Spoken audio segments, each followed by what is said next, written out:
Welcome to Guide Guru. We hope this video helps. You start by verifying SAE is available and at world-class performance.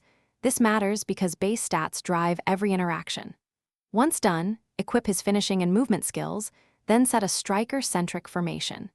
Make sure his instructions are aggressive, stay forward and take riskier runs, because SAE thrives off constant service. Don't waste time on minor cosmetics. Get him into matches immediately so you can begin tuning positioning, chemistry, and first touch timing under real match conditions. During play, focus on exploiting small gaps, about 0, 5 to 1, 0 seconds by timing C's runs behind defenders. His acceleration and reading make those moments decisive. Once he's in the half space, prioritize through balls or low crosses into the 18-meter zone because C's conversion rate there is highest.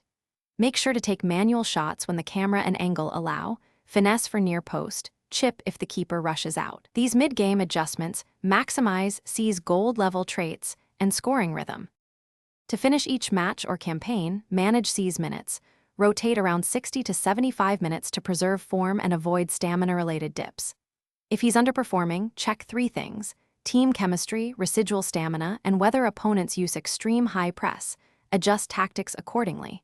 When direct play stalls, recreate overloads and target set pieces to manufacture quality chances.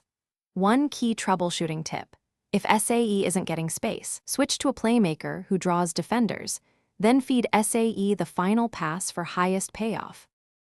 Thanks for watching. Consider subscribing if we helped you today.